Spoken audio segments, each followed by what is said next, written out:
Buenas tardes a todos. Vamos a dar inicio a la clase de hoy. Disculpen la demora, pero la verdad me era muy difícil conectarme. Yo acabo de terminar la clase procesal y no tuve problemas, pero bueno, ahora reiniciarla me es posible. La vez anterior habíamos llegado hasta la notificación de la demanda en el proceso ordinario.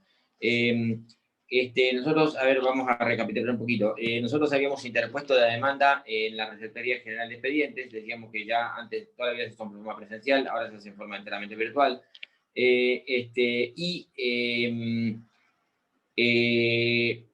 Una vez que la habíamos interpuesto, era remitida al juzgado. Si no hubo mediación previa, se sorteaba el juzgado competente y se enviaban las actuaciones al juzgado que haya sido sorteado.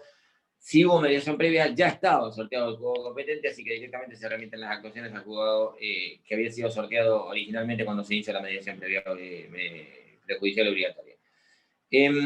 Una vez recibidas las actuaciones, el juez tenía dos posibilidades. Una, podía rechazar en eliminar la demanda por defectos formales o porque la demanda era improponible. Esto ya es todo lo que explicamos en la clase pasada, no vamos a repetirlo.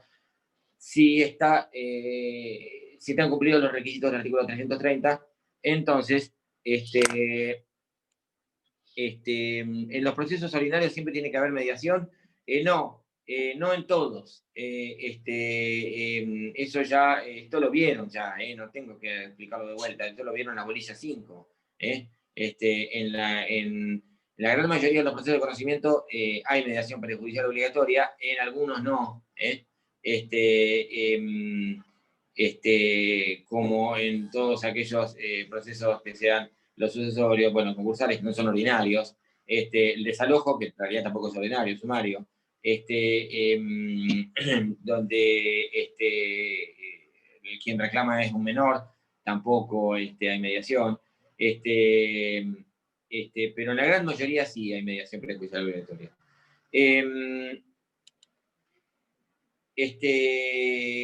El juez ordena el traslado de la demanda al demandado o a los demandados, porque pueden ser varios, por el plazo de 15 días en el proceso ordinario.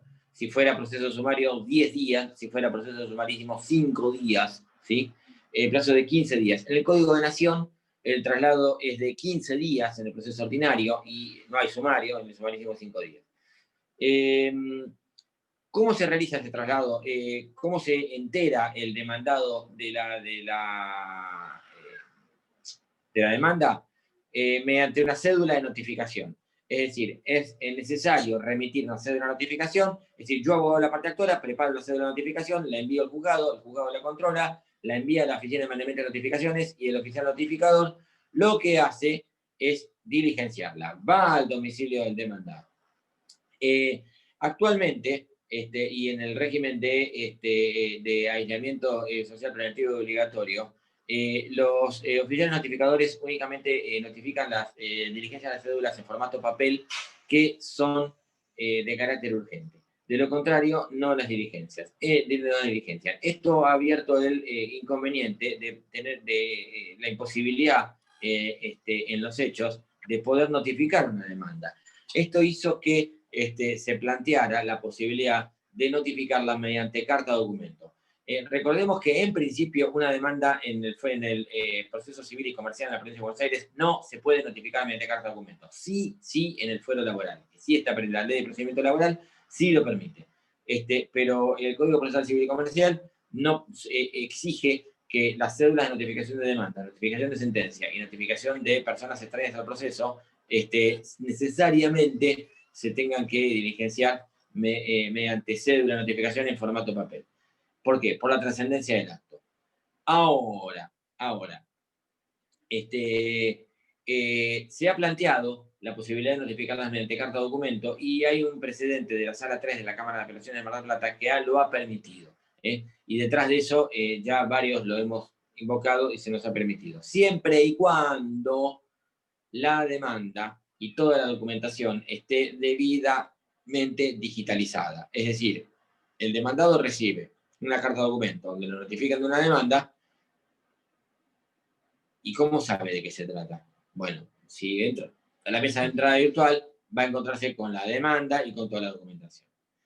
Ahora, esto es un precedente jurisprudencial, no es la ley. La ley, hoy por hoy, repito, exige que la cédula de demanda se notifique. Hay un proyecto dando vuelta para que se pueda notificar mediante carta de documento, pero hoy la ley, el derecho vigente en la provincia de Buenos Aires exige que la notificación de la demanda sea por cédula de notificación en formato papel, a la antigua, como siempre se hizo.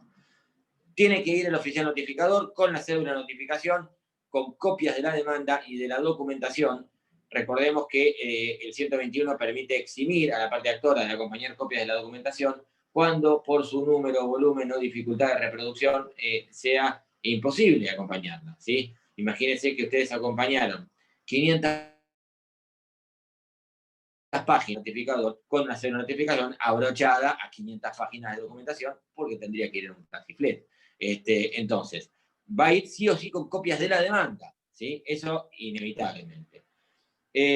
¿Cómo se diligencia la notificación de la cédula de notificación de la demanda?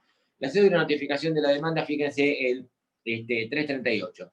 Si el demandado está residente en el mismo radio del juzgado, a ver,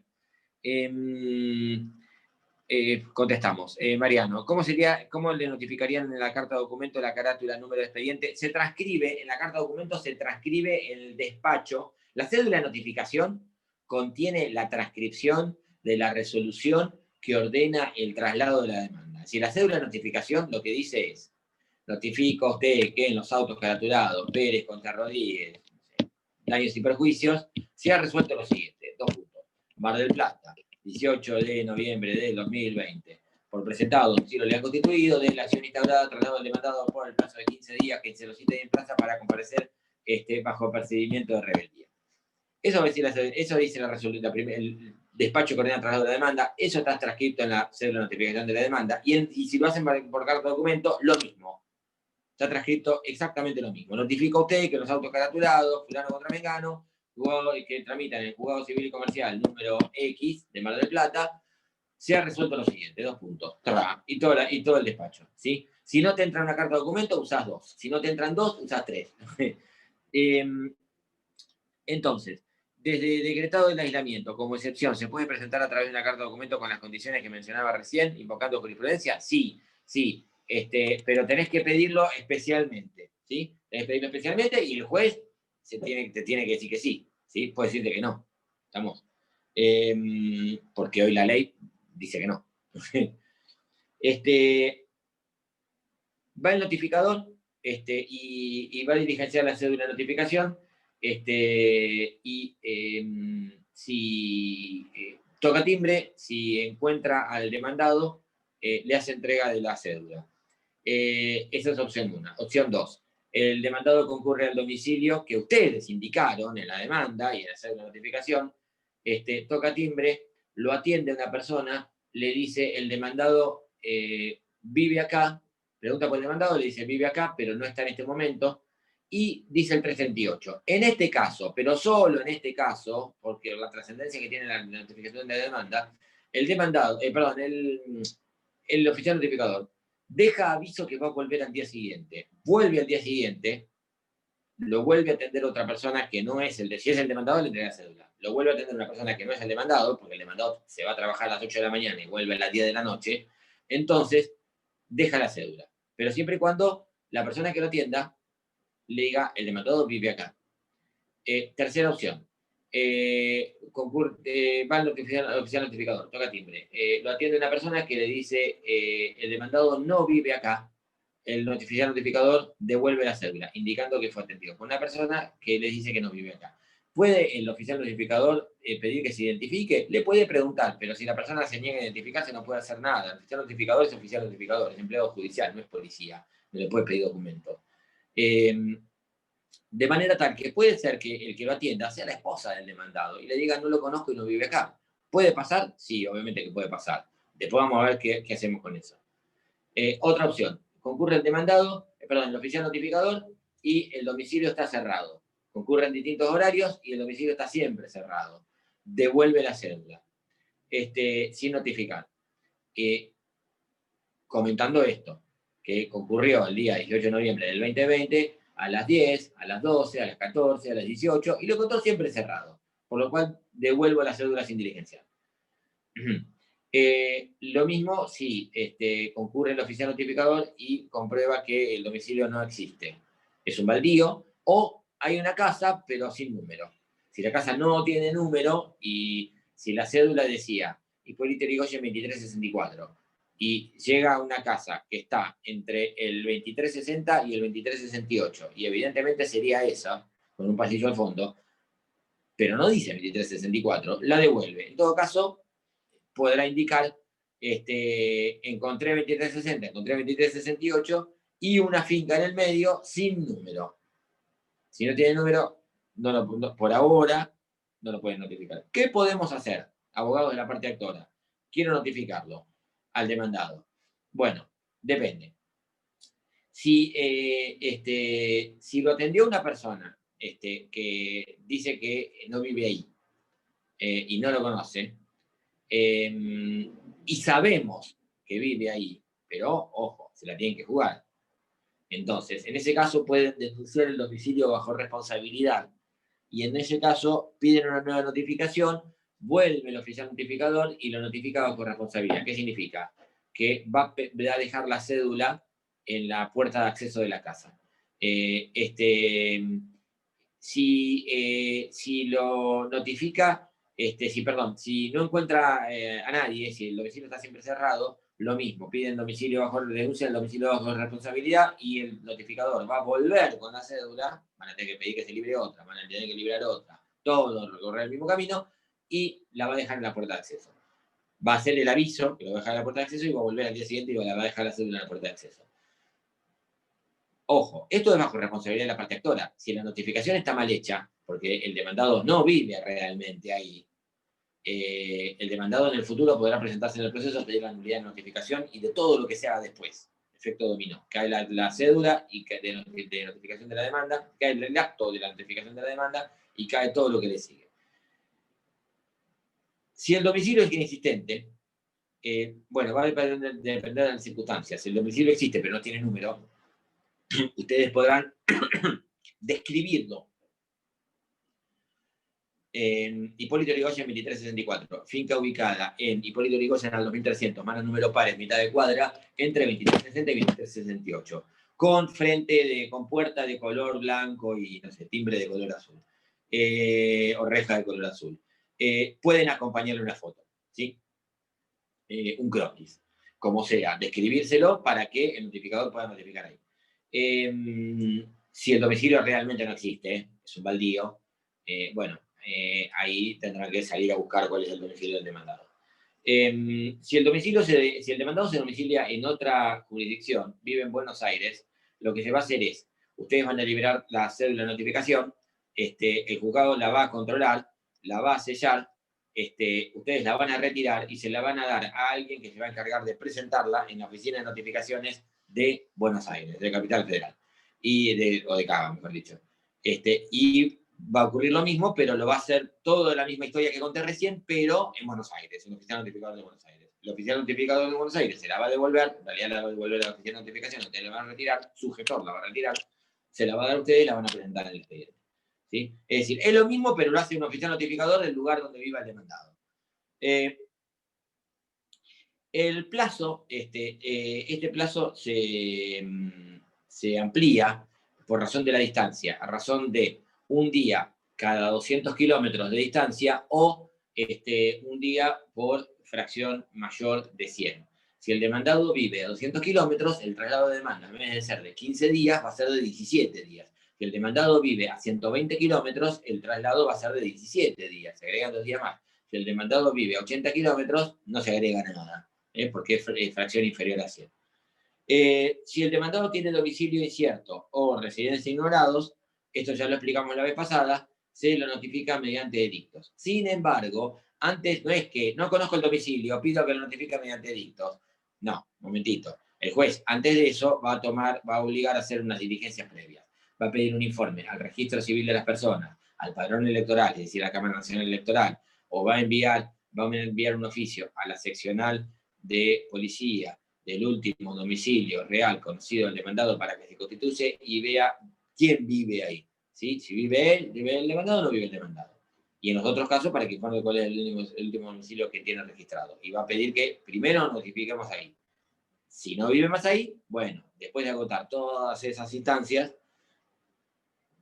el juez podrá disponer la notificación mediante edicto.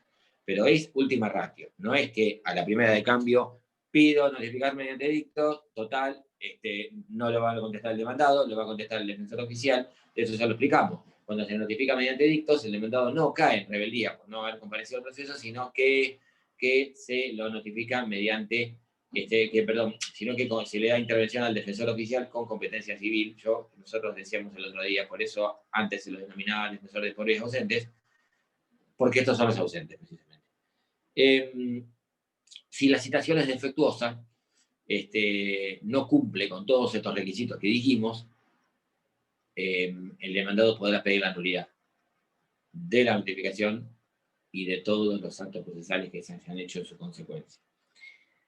Una vez que el demandado está notificado, el demandado tiene distintos caminos para tomar. Puede adoptar distintas conductas frente a la pretensión deducida por la parte actora. La primera es que el demandado comparezca al proceso y se defienda, es decir, conteste la demanda. También, además de contestar la demanda, podrá oponer unas defensas que se denominan excepciones previas, de las cuales vamos a hablar un ratito.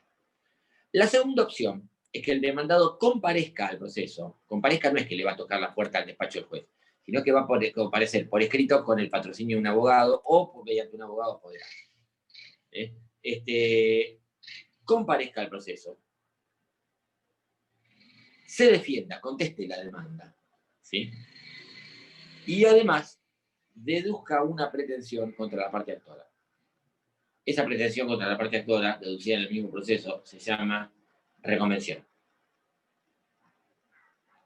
Es decir, se presenta, se defiende y reclama. Tercera opción es que el demandado se presente y reconozca total o parcialmente la pretensión. Admita total o parcialmente la pretensión. Eso se llama allanamiento. La cuarta opción es que el demandado no comparezca. Debidamente notificado, no comparezca. Eso es, y ahí se va a configurar la denominada rebeldía, ¿sí? Vamos a empezar a desandar cada uno de estos supuestos. Con el principio. Nosotros hablamos hasta ahora de la pretensión, que está incorporada o deducida a través de la demanda, ¿sí? La demanda contiene la pretensión, es decir, el reclamo en concreto que hace la parte actora. Vamos a ponernos ahora del otro lado, del lado de la defensa. Hay dos grandes tipos de defensas. Aquellas defensas que son de carácter sustancial y que apuntan o atacan a la relación jurídica invocada por la parte actora, es decir, la causa de la pretensión. Y por otro lado, aquellas defensas que tienen que ver con la falta de presupuestos procesales. ¿Qué son los presupuestos procesales? El proceso exige de que se configuren determinados requisitos para que pueda desarrollarse. Tiene que haber un juez competente. Quien deduce la pretensión tiene que ser el titular del derecho cuya tutela se reclama. Contra quien se deduce la pretensión tiene que ser el sujeto pasivo de esa relación jurídica. Quien deduce la pretensión tiene que tener capacidad civil para estar en juicio. Quien invoca una representación tiene que acreditar la representación que invoca. El derecho no tiene que estar prescripto. No tiene que haber un proceso igual previamente, ya sea en trámite o terminado. Todas estas cuestiones configuran presupuestos procesales. Cuando falta algún presupuesto procesal, el demandado puede, se llaman excepciones previas. ¿Por qué se llaman previas o de previo y especial pronunciamiento? Porque se resuelven antes de la sentencia definitiva, en forma diferenciada. El juez tiene que resolver estas excepciones y después ver si sigue o no sigue. El efecto que tienen estas excepciones durante respecto del proceso puede ser, va a depender del tipo de excepción. Las excepciones ustedes las ven a partir del artículo 344. ¿Por qué? Hay excepciones que, si prosperan, provocan la extinción del proceso. Esas son las llamadas excepciones perentorias. Hay excepciones previas que, si prosperan, provocan solamente una demora en el proceso.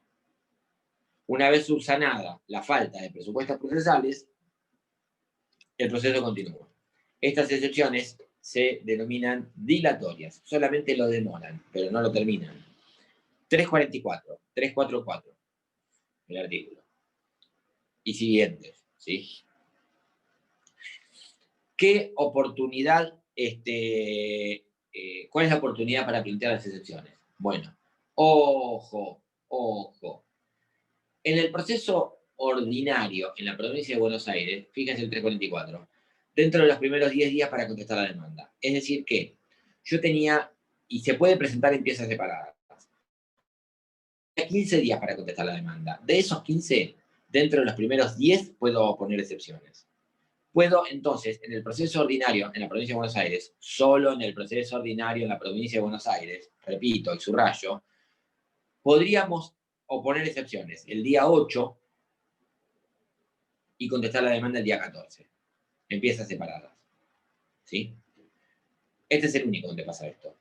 En el proceso sumario en la provincia de Buenos Aires, el plazo para oponer excepciones es de 10 días, pero junto con la contestación de demanda. ¿Puedo oponer excepciones el día 4 y contestar la demanda el día 6? No. O al revés, tampoco, menos. Es en el mismo escrito, conjuntamente. En el sumarísimo no hay excepciones previas. En el proceso de nación, el plazo para contestar la demanda es de 15 días y el plazo para poner excepciones es el mismo, 15 días. Hay una discusión si tiene que ser o no en el mismo escrito, o si, porque el código dice conjuntamente. Y no se entiende si conjuntamente es en el mismo escrito, la misma pieza, o al mismo tiempo. ¿Sí? Pero las excepciones se ponen en el mismo momento de que se contesta la demanda y dentro del plazo de 15 días. Puedo hacerlo el día 3 si quiero.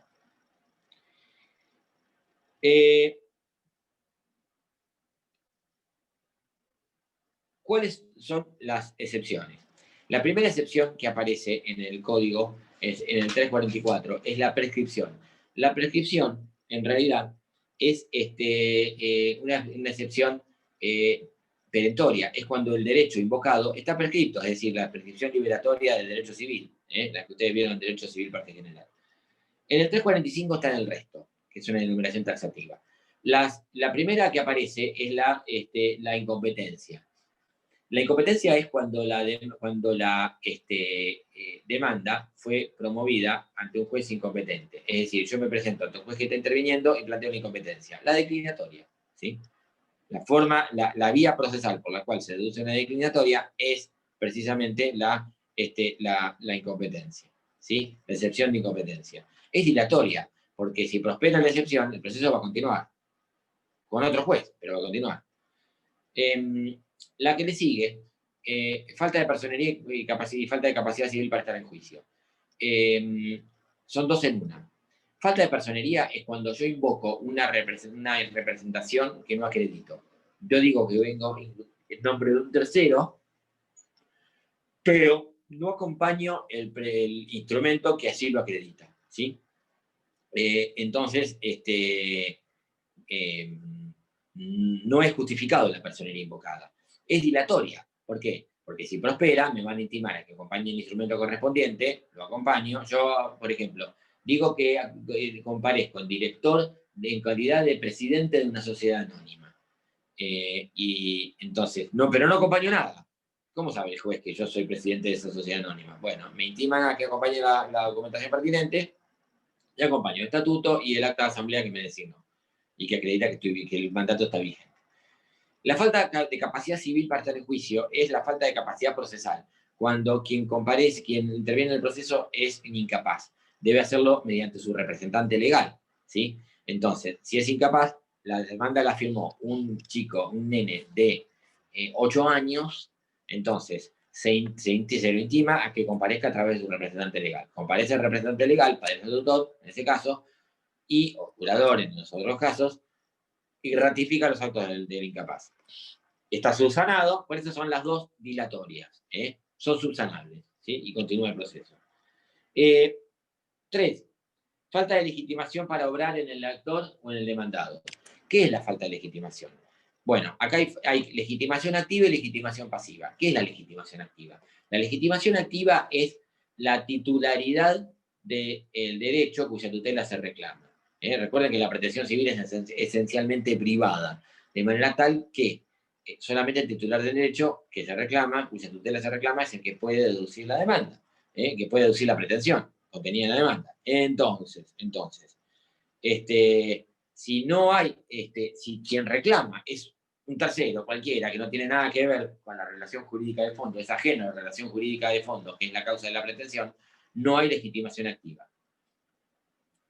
Si contra quien reclamo no es el sujeto, el demandado no es el sujeto pasivo de la relación jurídica de fondo, no es sujeto, mejor dicho, de la relación jurídica de fondo, entonces hay falta de legitimación pasiva, ¿sí? La falta de legitimación tiene la particularidad, igual que la prescripción, que si no son manifiestas, si dependen de prueba, no se van a resolver como previas, no se van a resolver ya, sino que el juez va a posponer su resolución para el momento de dictar sentencia. En la práctica, el criterio que en general tienen los juzgados, en Mar del Plata por lo menos, es que se pospone, ante la duda se pospone el tratamiento y la resolución de estas excepciones para el momento de dictar sentencia. Lo cual muchas veces es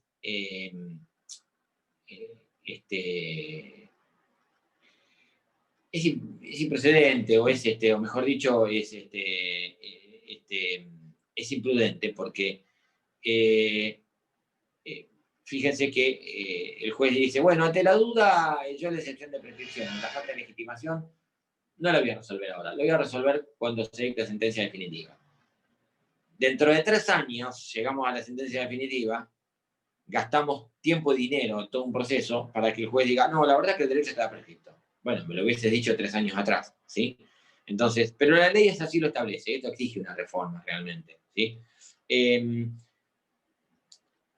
La 4, la 6 y la 7 tienen en común algo, que supone la existencia de un proceso pendiente. Cuando hay un proceso pendiente, donde hay una identidad absoluta de sujetos, objeto y causa, me remito a lo que ustedes ya saben, la parte demandada va a poder plantear la excepción de litispendencia. La excepción de litispendencia, entonces, es cuando ya hay un proceso igual, pero no con conexidad, porque si se dan alguno de los supuestos, es conexidad y en realidad lo que va a plantear es acumulación.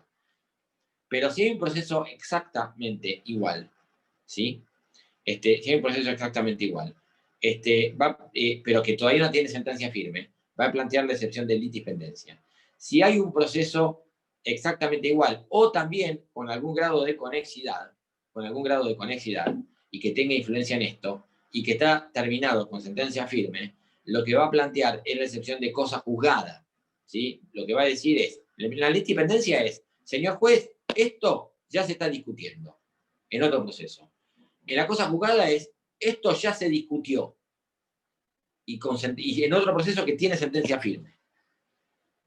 En el inciso 7, transacción, conciliación, desistimiento, es, señor juez, esto ya se discutió en un proceso que terminó, pero por un modo anormal, transacción, conciliación o desistimiento del derecho, porque el desistimiento del proceso permite iniciar otro proceso igual por el mismo objeto y causa. La 5 es la excepción de defecto legal. ¿Qué es la excepción de defecto legal? Cuando la demanda adolece de alguno de los requisitos del 330. Y al juzgado obviamente se le pasó, ¿no? O también cuando la exposición de los hechos resulta oscura, resulta confusa. ¿sí? Las últimas dos que aparecen son las denominadas defensas temporarias. Que fíjense que el código dice de los artículos 2486 y 3357. Estos son artículos del Código Civil viejo. Actualmente son el 2275, 2275 y 2289, 2289 respectivamente. ¿Qué es lo que dicen? Dicen lo siguiente. En un caso es cuando, esto muy por arriba, porque si no vamos a tardar el resto de la clase explicándolo. Las denominadas acciones reales, posesorias y reales, puedo yo primero discutir la posesión y después discutir el derecho de dominio. Ahora, si yo discutí la posesión y perdí, si quiero después interponer una acción reivindicatoria para discutir el derecho de dominio, tengo que pagar las costas de la acción que perdí. Si no, de lo contrario, me van a plantear una excepción, una defensa temporaria que me van a decir, paga las costas y después vemos. El 2289 es un supuesto casi resueño. Los acreedores del heredero de un causante no pueden reclamarle la aceptación de la herencia hasta que hayan pasado 9 días del fallecimiento del causante, que son los denominados días de llanto y luto. Esto está desde el Código Napoleón, de principios del siglo XIX. Pasó el Código de Vélez y quedó en el Código Civil Comercial también. En realidad, en este último supuesto es imposible que se dé, porque 9 días pasan rápido y entre que inicié la demanda, notifiqué, etcétera, ya pasaron 9 días. Hay una más que es la excepción de arraigo, cuando la parte actora no tiene domicilio ni bienes inmuebles en el país. El demandado puede pedirle de que caucione una suma para responder por las costas por si pierde, ¿sí? De todas formas, hay un montón de convenios internacionales que hacen que haya quedado bastante desdibujado y que los países han acordado, un montón de países, un montón de convenios, por ejemplo, los tratados de Montevideo, celebrados por Argentina, con el mismo tratado del Mercosur, donde los países signatarios acuerdan de que entre ellos las partes no van a promover los naturales de cada país la excepción de arraigo, como si fuera todo un mismo país. Se interpone, ¿cómo es el trámite de la excepción previa? Se opone la excepción previa dentro del plazo que yo les dije, se corre traslado Ministerio Legis, no por cédula, a la parte actora. Las partes pueden ofrecer prueba, se produce la prueba y el juez resuelve. De lo contrario, se resuelve de puro derecho, es decir, porque si no han ofrecido prueba. La sentencia que resuelve una excepción previa es una sentencia interlocutoria. ¿Por qué? Porque resuelve una cuestión que no es la cuestión principal. ¿Sí? No sé si ya vieron resoluciones judiciales, el 161. Además de las excepciones previas, el demandado va a poder contestar la demanda. ¿Cómo es la contestación de demanda? ¿Cuál es el contenido y requisitos? Esto lo van a encontrar, es decir, puede oponer excepciones previas si quiere, si se dan los supuestos que yo mencionaba recién, de lo contrario no. Y además puede contestar la demanda.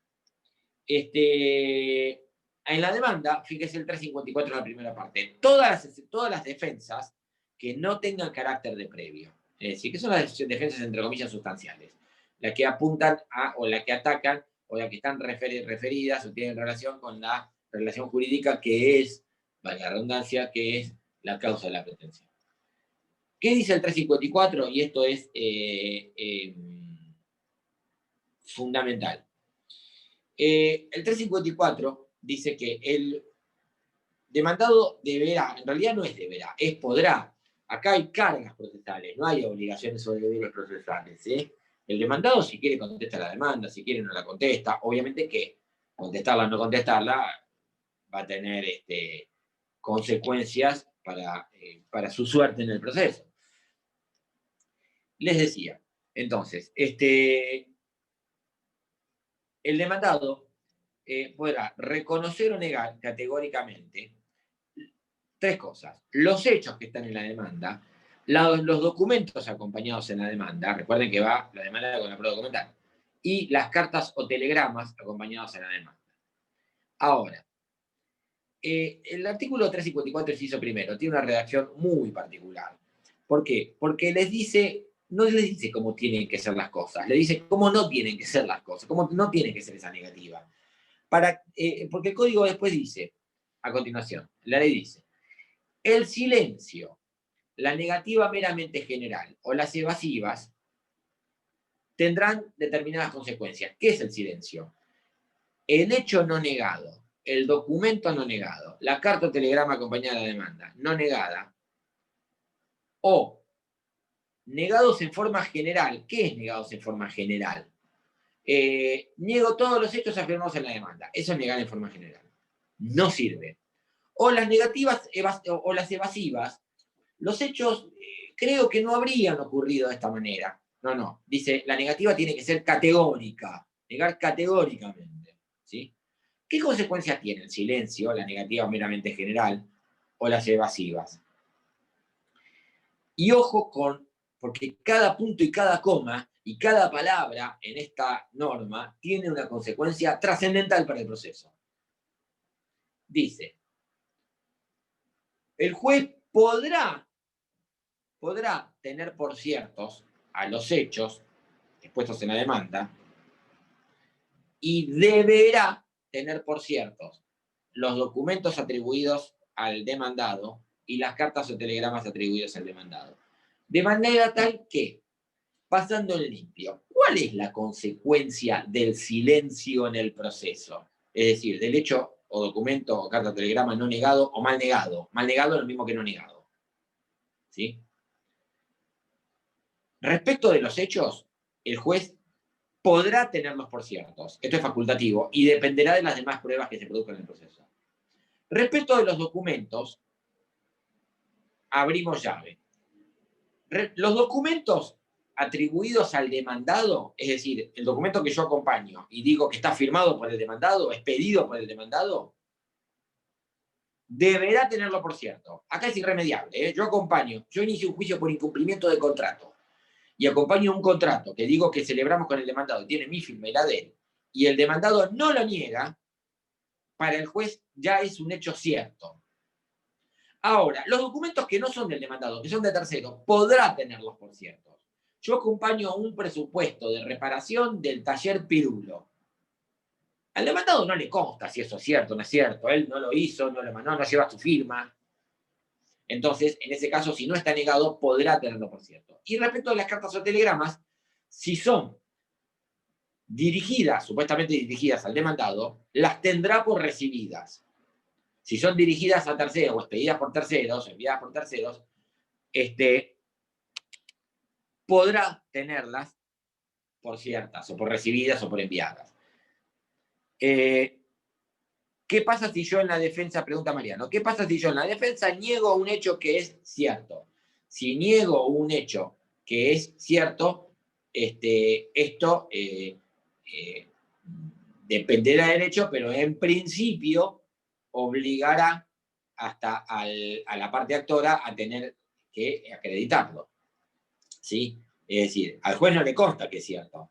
Es decir, no le consta ni leyendo la demanda ni leyendo la contestación. Le va a constar después de las pruebas. ¿Sí? Ahora, hay hechos que, donde la carga de la prueba se desplaza porque son presumidos por la ley. Entonces, ya no basta una mera negativa, sino que el demandado va a tener que probar que ese hecho no ha existido. Pero en principio, esto no me quiero meter porque eso es otro tema que es carga de la prueba, que lo ven en otra bolilla. Si ustedes ven el ejemplo telegráfico, subrayo, que yo les di de contestación de demanda, van a ver que en el apartado de la negativa dice, niego todos los hechos afirmados en la demanda que no sean motivo de preso reconocimiento. Eso yo se lo puse a propósito porque es una modalidad que toman todos los abogados, pero la verdad es que no sirve para nada eso, porque eso es una negativa general. ¿Qué es lo que sirve en realidad? Lo que está después, ¿sí? ¿Qué es lo que está después? Hay una negativa detallada de cada hecho. Es decir, la ley lo que dice es, la negativa general no sirve. Entonces, si no sirve la negativa general, ¿cuál es la que va a servir? La negativa particular, la negativa detallada. Por lo tanto, la técnica correcta a la hora de negar, si lo que quieren es negar, ojo, por ahí hay hechos que ustedes quieren admitirlo, ¿sí? Pero la técnica correcta es la de negar individualmente cada hecho, uno por uno. Trabajo que es engorroso, porque tienen que desmenuzar la exposición de hechos de la demanda e ir negándolos individualmente, puntualmente. Es un poco aburrido. Si la demanda es muy larga, bueno, le va a llevar un buen rato, ¿sí? ¿Entienden esto? Por eso está puesto, y por eso el ejemplo que yo les puse, no le voy a dar una contestación de demanda con 78 negativas, porque con que vean 10 ya está bien. ¿Entienden? Supongo, pero cómo funciona esto. Está claro, la negativa tiene que ser puntual. Ustedes me dirán, ¿y no es un poco engorroso? Y bueno, sí, pero así es lo que exige la ley.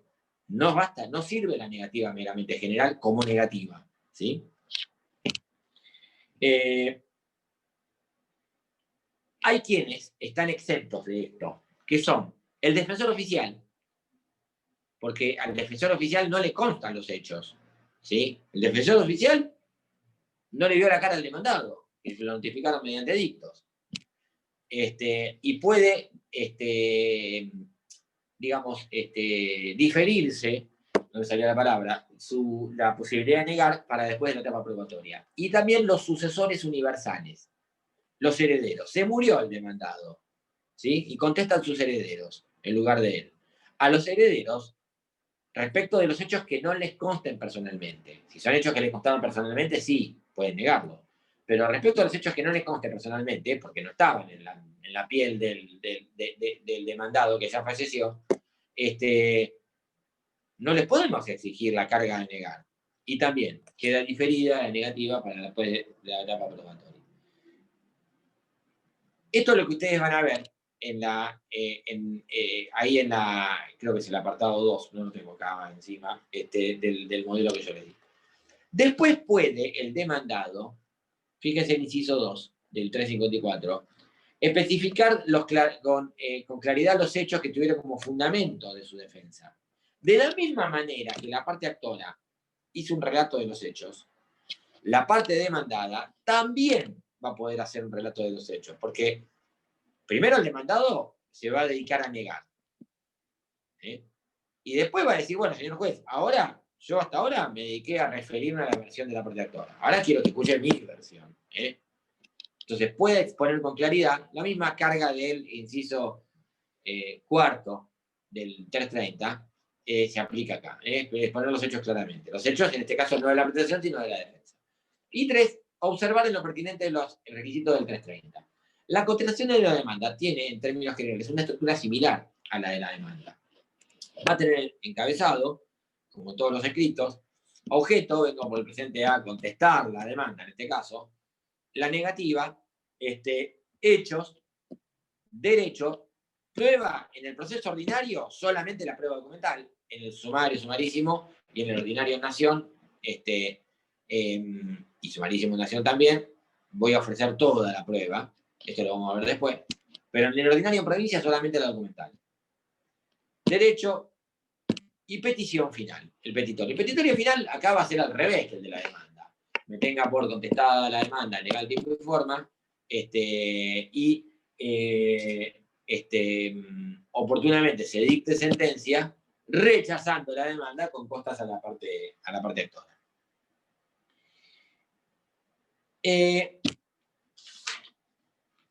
Puede ser que el demandado, segunda opción, puede ser que el demandado, además de contestar la demanda,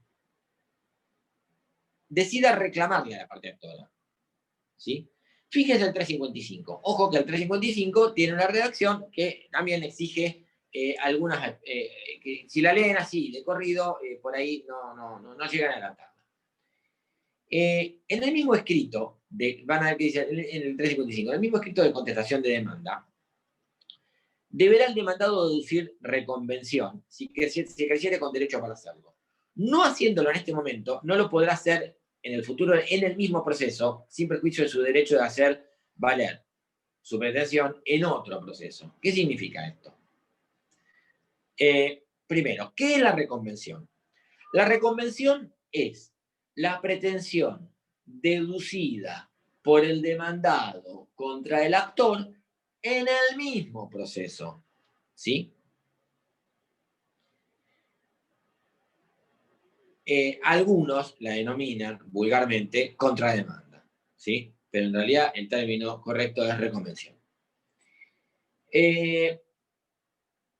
La reconvención, esta pretensión deducida por el actor, perdón, por el demandado contra el actor, ¿tiene necesariamente que tener relación con la pretensión principal? ¿Tiene que tener conexidad? ¿Tiene que estar originada en la misma relación jurídica? ¿O puede ser un reclamo totalmente distinto? Lo único que tengan en común son los sujetos. Bueno, en el proceso ordinario en la provincia de Buenos Aires no hay límites en cuanto a la reconvención. Si bien lo común y corriente, y en el 99% de los casos, la reconvención está originada en la misma relación jurídica, en realidad, en el proceso ordinario en la provincia de Buenos Aires, esto no es una exigencia. En todos los demás procesos, sumario en la provincia de Buenos Aires, sumarísimo no hay reconvención, y ordinario en Nación, sumarísimo en Nación no hay reconvención, se requiere que haya una conexidad, ¿sí? Es decir, que el reclamo de la parte, es decir, la parte actora inició un juicio por daños y perjuicios por incumplimiento del contrato, se requiere en el proceso sumario en la provincia de Buenos Aires y en el ordinario en Nación, que la reconvención del demandado, es decir, el reclamo del demandado, la pretensión del demandado contra el actor, esté originado en el mismo contrato, no en otro. Es decir, que tenga conexidad. Ahora, en el proceso ordinario en provincia, la verdad es que, si bien no ocurre frecuentemente, no es necesario. No ocurre frecuentemente que no tenga conexidad, generalmente lo que ocurre es que tiene conexidad. A ustedes lo viene a ver el demandado. Ustedes son abogados del demandado. Les llegó la notificación de la demanda. El demandado los viene a ver en principio para contestar la demanda. Pero les dice el demandado, les dice, miren, la verdad esto me parece una locura, yo no iba a reclamar nada, pero ahora que este hombre me está reclamando, que la parte actora me está reclamando, ahora yo le quiero reclamar también, porque yo, la verdad, por el incumplimiento de este contrato, el que incumplió el contrato fue la parte actora. Y yo sufrí un perjuicio, ¿sí? Fíjese en el ejemplo que yo les puse, repito, telegráficamente, como si me cobraran por cada palabra que escribí. Yo les armé una versión como que el demandado no cumplió, no pagó la mercadería o no habría pagado la mercadería, o mejor dicho, él dice que sí que la pagó, pero que en realidad además recibió una mercadería que era de una calidad distinta de la contratada, por lo cual tuvo que salir a buscar, a comprar, y mal comprar, de apuro, lo que en principio había comprado la parte actora. Y eso le generó un perjuicio, tuvo demoras en su negocio, porque era una mercadería que incorporaba al proceso productivo de comercialización. A ustedes lo viene a ver el demandado, en principio para contestar la demanda. Y les dice, yo también quiero reclamarle a la parte actora, porque yo sufrí un perjuicio. No solamente me voy a defender, le voy a reclamar también. No lo iba a hacer, pero ahora, en caliente, lo vamos a hacer. Entonces ustedes le piden una serie de documentación para acreditar los daños. Tienen 15 días para contestar la demanda y deducir la reconvención junto con la contestación de demanda. El demandado les dice, yo la verdad no la puedo, la tengo, pero se la tengo que pedir al contador, el contador está de vacaciones, yo también me tengo que ir de viaje de negocios, yo no la puedo conseguir para los próximos 15 días. Entonces ustedes le dicen, bueno, entonces vamos a una cosa, vamos a contestar la demanda nada más. Y el cliente de ustedes les dice, bueno, está bien, pero quiere decir que yo lo que le quiero reclamar a la parte actora, ¿ya no lo voy a poder reclamar? Y ustedes le van a decir, sí, pero no en este proceso. Vamos a tener que iniciar un proceso por separado. ¿Entienden esto? Entonces, lo que dice el 355 es, si el demandado quiere reclamar en este proceso, este es el momento. conjuntamente deducir la reconvención con la contestación de la demanda. Ahora, si no lo haces ahora, no lo podés hacer más en este proceso.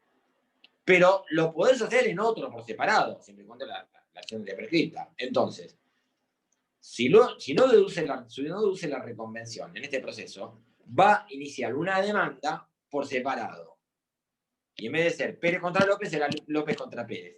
Y estos dos procesos, obviamente, se van a acumular por conexidad. ¿Está claro? Se van a tener que resolver juntos. ¿Estamos? Porque están originados en la misma relación jurídica. Tienen los mismos sujetos, la misma causa de la pretensión. ¿Sí? Si el demandado dedujo reconvención, se corre traslado a la parte actora, esto vuelve, es como un boomerang.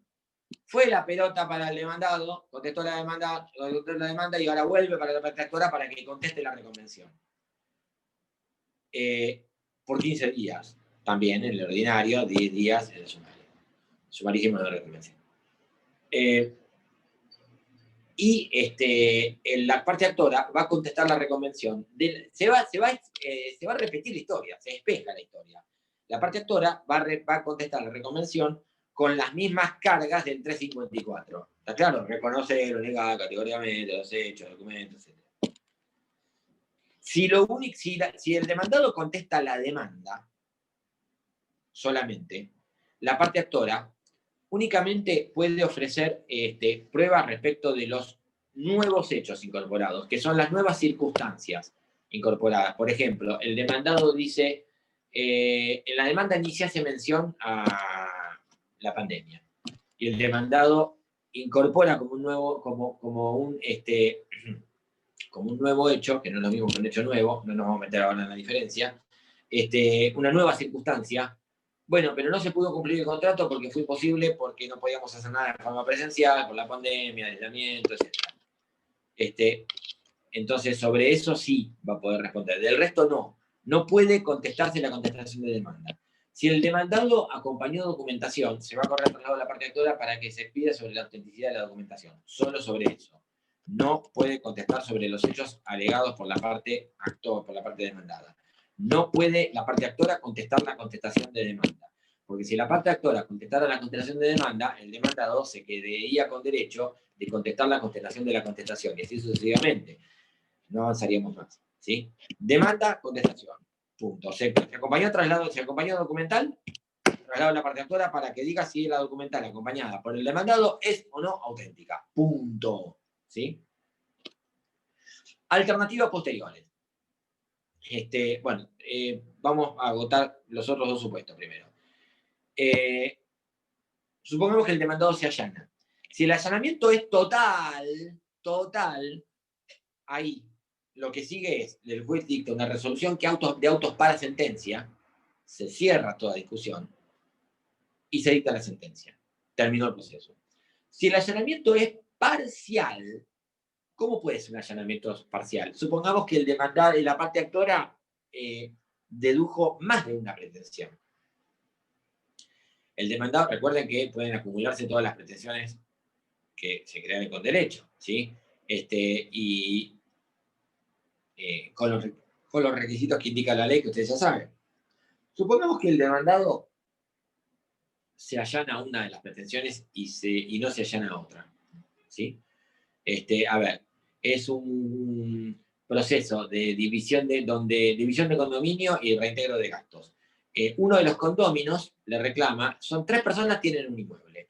Una de las personas que tiene un inmueble reclama a los otros 2 la división de condominio, y además esa persona fue la que en los últimos años se encargó de pagar todos los impuestos, tasas y servicios, y también pagó las reparaciones que hubo que hacer en el inmueble.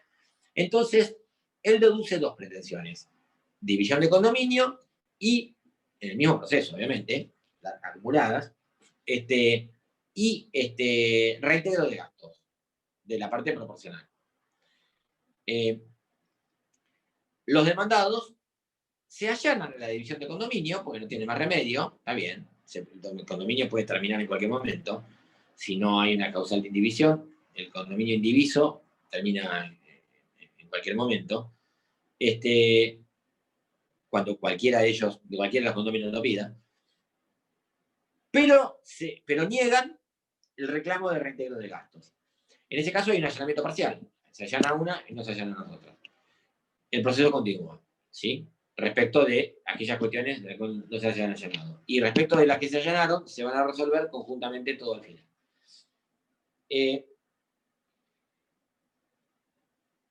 El cuarto supuesto es la denominada rebeldía. El demandado no comparece. Habíamos dicho, uno, primer supuesto, contesta la demanda, o poniendo excepciones o no poniendo excepciones. No nos cambia la vida. Segundo supuesto, se presenta, se defiende, contesta la demanda y reclama, reconviene.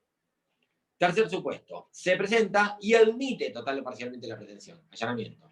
Cuarto supuesto, no se presenta.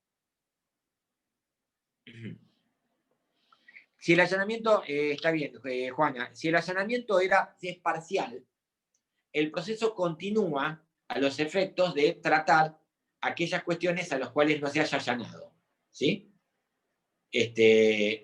Y respecto de las que se allanó, se van a resolver, se difiere su resolución para el final, cuando se resuelva todo, ¿sí? Cuando se resuelva las que no se, aquellas respecto de las cuales no se allanó, ¿sí? El cuarto supuesto es la no comparecencia. Una pregunta. Vamos a otra parte del código, que es la rebeldía. El 59 y siguientes.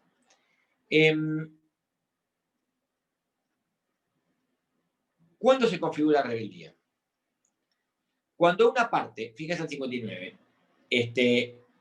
con domicilio conocido, debidamente citada, no comparece o, habiendo comparecido, abandonar el proceso. En este caso es el primer supuesto, no comparece, ¿sí? Entonces, se requieren 3 requisitos. Primero, que la parte esté debidamente citada, esté notificada del traslado de la demanda y la citación para comparecer al proceso, porque en realidad esa primera resolución, el primer despacho y esa primera cédula que va a recibir el demandado tiene 2 finalidades. Una, intimarlo que comparezca al proceso y 2, a que conteste la demanda. Puede comparecer y no contestar la demanda y en ese caso no queda en rebeldía. Es la no comparecencia, no la falta de contestación de demanda. La no comparecencia es la que determina rebeldía, ¿sí? Entonces, debidamente citado, lo notificaron, fue llamado al proceso. 2, con domicilio conocido, esto descarta el demandado notificado por edicto. Notificado por edicto no hay rebeldía, ¿sí? Porque no tiene domicilio conocido. Con domicilio conocido. 3, no se presenta, ¿sí? Debidamente citado, con domicilio conocido, no se presenta. Se le decretará, a pedido de la parte actora, la rebeldía. ¿Qué consecuencias trae la rebeldía? Primero, fíjese el artículo 60, 61, 62, 63. La rebeldía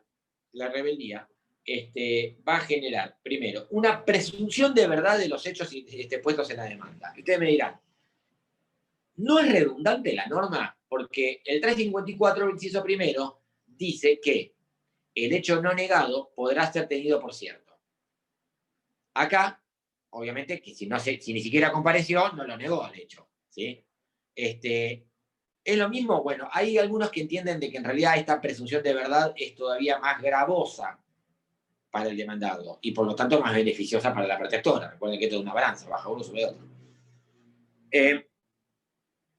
A su vez, el demandado va a tener, al no haber constituido domicilio, todas las resoluciones judiciales se le van a notificar al Ministerio Legis.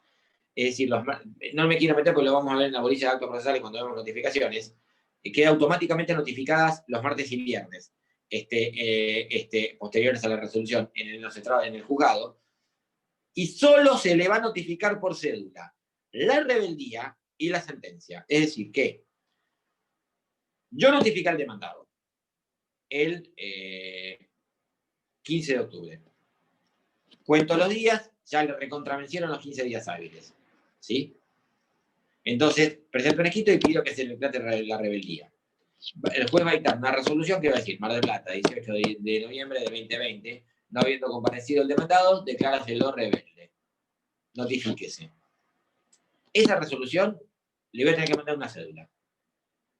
¿Sí? En papel. Y la próxima que le voy a mandar va a ser la de la sentencia. Después de notificar la rebeldía no le mando ninguna más hasta la sentencia. ¿Sí?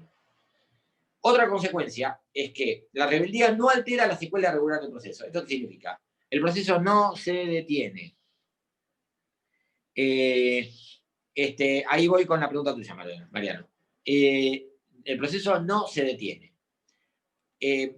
¿Puede el rebelde incorporarse al proceso en el futuro? Sí. Y ahí respondo a Luciano también. Sí. ¿Y puede hacer cesar el estado de rebeldía? Sí. El rebelde puede comparecer en cualquier momento y hacer cesar el estado de rebeldía. Lo que no va a poder hacer es cumplir los actos procesales que ya precluyeron, ¿sí? Es decir, que ya no tiene la oportunidad de hacerlo. Es decir, si no contestó la demanda, ya venció el plazo para contestar la demanda, cayó en rebeldía, no lo va a poder contestar en el futuro. Es decir, el rebelde se sube al tren en la estación que esté. No puede pedir que vuelva todo al principio y que vuelva a transitarse todas las etapas que ya transitó el proceso. ¿Está claro? Por el principio de preclusión. ¿Pueden el día de mañana plantear algún recurso? Sí, por supuesto que sí, que puede hacerlo.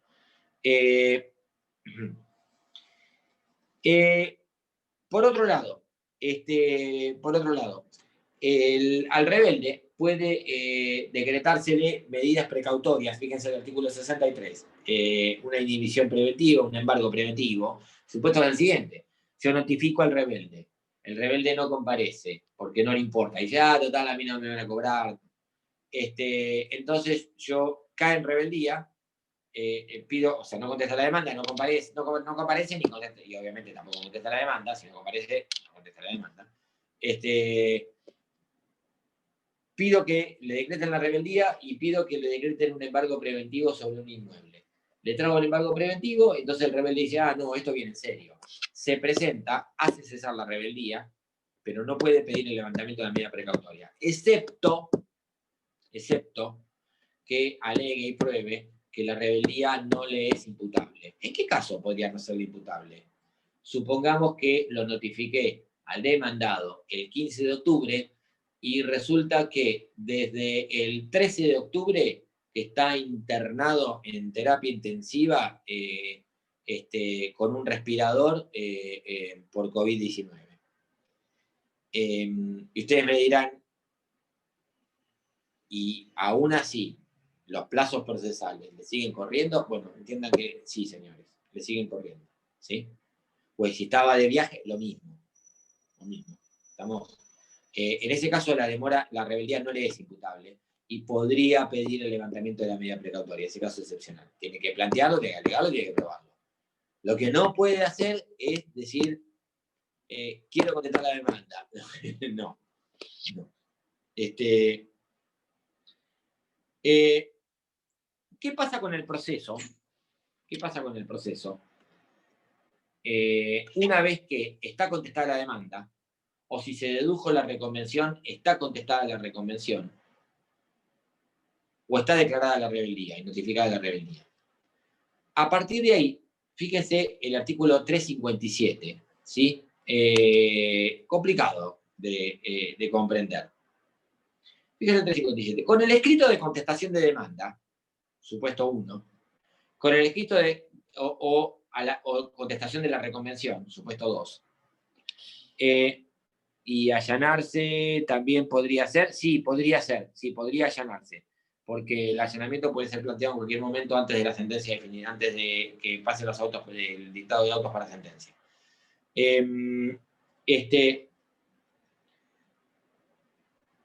Una vez que está contestada la demanda, o una vez que está contestada la reconvención, y agrego yo, una vez que está decretada y notificada la rebeldía, o si hubo un allanamiento parcial y se contestó la demanda por el resto, por lo no allanado, el proceso puede tomar dos caminos. Por eso dice trámite posterior según la naturaleza de la cuestión. Fíjese el 357. Dice, en este supuesto, Se abrirá el proceso, dice el pleito, a prueba, si mediara el supuesto del artículo siguiente. De lo contrario, se declarará cuestión de puro derecho con lo cual, previo traslado a las partes por su orden, quedará concluso para definitiva. Ya sé que no entendieron nada, y está bien que eso sí, así sea. Vamos a explicar. Cuando ya está contestada la demanda, o está deducida y contestada la reconvención por parte de la parte actora, se ha contestado la reconvención, o está decretada la rebeldía y notificada la rebeldía, se dice vulgarmente, esto no lo dice el código, ahí terminó la etapa introductoria, y se dice vulgarmente que está trabada la litis. ¿Por qué? ¿Qué significa está trabada la litis? Que ya están los escritos postulatorios, pretensión y defensa, en la demanda y en la contestación, y o reconvención, y o recontestación de la reconvención. O demanda sola, si hay una rebeldía. ¿Sí? A partir de ahí el proceso puede tomar dos caminos. Uno más largo y otro más corto. El primero es, el más largo, es la apertura a prueba. La apertura del proceso a prueba, o la apertura del juicio a prueba. ¿Cuándo se decreta la apertura a prueba? Fíjese el 358. Cuando existieran hechos conducentes que fueran motivo o requirieran comprobación. Para que se abra prueba, tiene que haber hechos conducentes y controvertidos. Las dos cosas al mismo tiempo. ¿Qué significa hechos conducentes? Hechos que tengan relación con el objeto del proceso, con la pretensión que se deduce y también con la defensa. ¿Sí? Es decir, hechos que sean relevantes para el proceso. Un hecho inconducente es un hecho cuya prueba, cuya acreditación, no suma ni resta.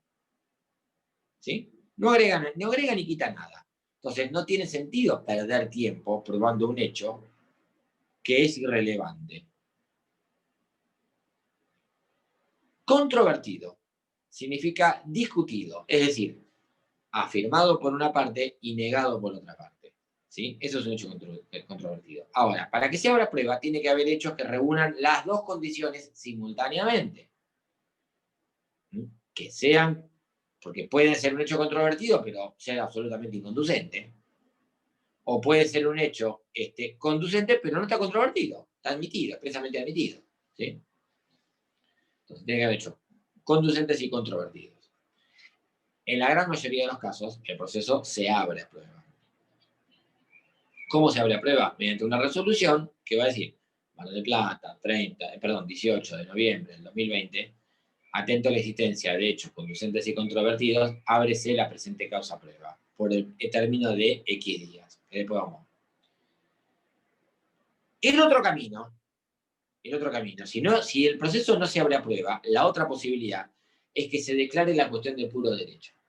¿Qué significa que se declare la cuestión de puro derecho? Que no hay hechos conducentes y controvertidos. No hay hechos conducentes que requieran comprobación. Las partes están de acuerdo respecto de los hechos. Y ustedes me dirán, ¿y si están de acuerdo respecto de los hechos? ¿Qué es lo que están discutiendo? Lo que están discutiendo es cuáles son las normas jurídicas aplicables o cómo deben interpretarse esas normas jurídicas. Es un incumplimiento de contrato. En dólares, la parte demandada reconoce la deuda, reconoce la mora, pero dice que él tendría que pagarlo en dólares a la cotización oficial. Y la parte actora dice que tendría que pagarlo a otra cotización superior. Es una cuestión de interpretación de las normas del Código Civil y Comercial. ¿Sí? ¿Estamos? ¿Es necesario que perdamos tiempo respecto de si se celebró el contrato, no se celebró el contrato, cuándo es la mora, cuándo no es la mora, quién lo cumplió, quién no lo cumplió? No. Si el demandado está de acuerdo, reconoció todos los hechos. Lo que dice es, a mí no me corresponde pagar dólares de cotización contado con liqui. Yo tengo que pagar dólares de cotización oficial, 80 pesos. ¿Está claro? Es una cuestión exclusivamente de derecho, ¿sí? ¿Es necesario transitar una tema probatoria? No, porque no hay hechos conducentes y controvertidos. En ese caso, ¿qué dice el 357? Se declara la cuestión de puro derecho. Mar del Plata, 18 de noviembre de 2020, atento al estado de autos, declárese la cuestión de puro derecho, notifíquese. No, lo que decís, Roque, en ese caso no es que el demandado se allana, porque el allanamiento es, el demandado reconoce los hechos, ¿sí? Pero no se allana, ¿sí? Porque el allanamiento es hechos y derecho, la totalidad de la pretensión, ¿sí? Todo. Acá solamente reconoce hechos. Está muy bien la pregunta, porque muchas veces se confunde. La pregunta de Mariano, si son providencias simples, sí, son providencias simples, ¿sí? Lo único que la apertura prueba, no me quiero meter porque no lo vemos acá en esta materia, lo vemos en el derecho procesal civil. La apertura prueba se impugna no por la revocatoria, por recurso de revocatoria, sino por otro medio, que es la oposición a la apertura prueba, ¿sí? Del 359. Son providencias simples, ¿sí? Si se declara la cuestión de puro derecho en el proceso ordinario, en la provincia de Buenos Aires, solo en el juez le va a dar correr traslado a las partes, dice, por su orden. ¿Qué significa por su orden? Primero la actual y después la demandada. ¿Por qué plazo? Cuando el código no dice plazo, son 5 días. Siempre, grábenselo. Esto. Cuando no se acuerdan de un plazo, si van a mentir, digan 5 días. ¿Sí? Si van a tirar un plazo al voleo, digan 5 días porque es el plazo por defecto. ¿Sí? Menos en el proceso sumarísimo, que es de 2 días en provincia y 3 días en nación. Entonces, corre un nuevo traslado a las partes por su orden para que amplíen los fundamentos jurídicos de la demanda y la contestación y después autos para sentencia. Terminó el proceso. ¿Sí? Nos evitamos toda la etapa probatoria. En la gran mayoría de los casos se abre el juicio a prueba. ¿Sí? ¿Por qué? Porque ante la duda, y casi por defecto, y casi por acto reflejo, el demandado niego la contestación de demanda. ¿Sí? ¿Cuál es el plazo por el cual se abre la causa prueba? Hay un periodo ordinario, que es, fíjese, el 365, que es de hasta 40 días. Dice, lo fija el juez y no excederá de 40 días. Y este plazo puede llevarse, este plazo igual es una mera expresión de deseo. El periodo probatorio es la etapa del proceso que más tiempo lleva en el proceso, ¿sí? En términos de meses, días, meses, años.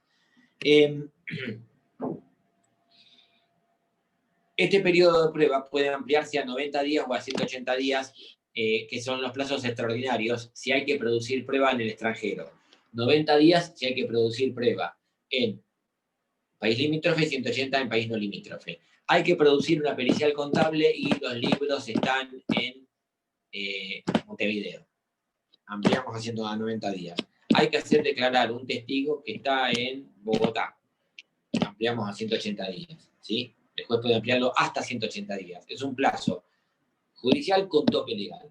Igual, repito, estos plazos normalmente se cumplen con exceso. A veces hay periodos de prueba que están tardados años. ¿Sí? ¿Cómo es la etapa probatoria? En términos generales, en el proceso ordinario, nosotros habíamos ofrecido solamente la prueba instrumental o documental. La prueba, el resto de la prueba la vamos a ofrecer entre los primeros 10 días del periodo probatorio. Una vez que comienza el periodo probatorio, a mí me notifican la apertura de prueba. Tengo 5 días para oponerme. No me opongo, a partir de una vez que queda firme, empieza a correr el periodo probatorio. Dentro de los primeros 10 días del periodo probatorio, tengo que presentar un escrito en el cual ofrezco todas las pruebas. La actividad probatoria tiene 4 momentos distintos. Uno es el ofrecimiento. El ofrecimiento es cuando las partes indican, solicitan de qué medios de prueba se van a valer. ¿Sí? Eso es ofrecer la prueba.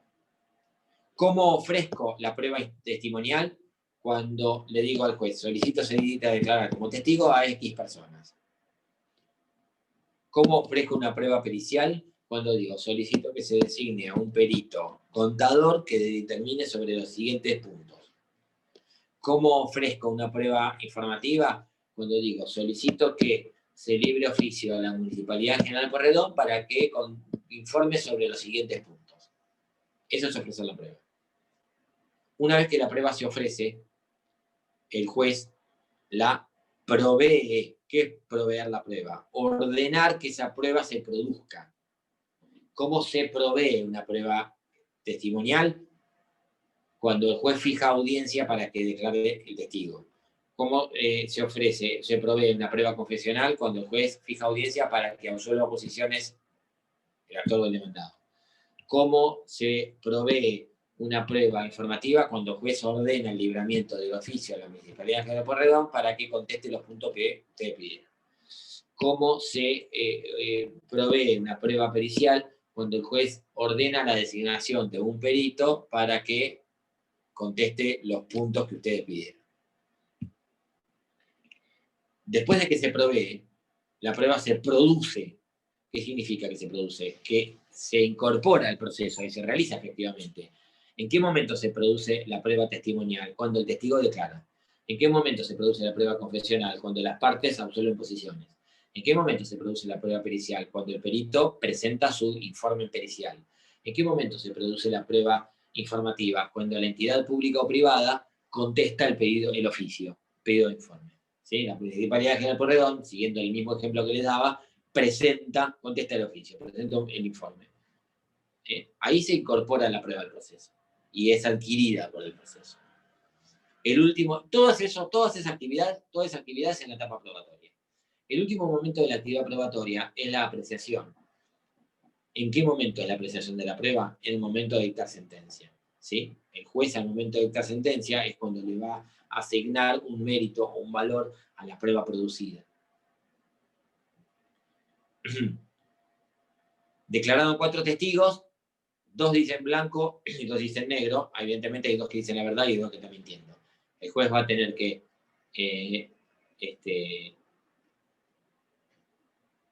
repasar sus declaraciones y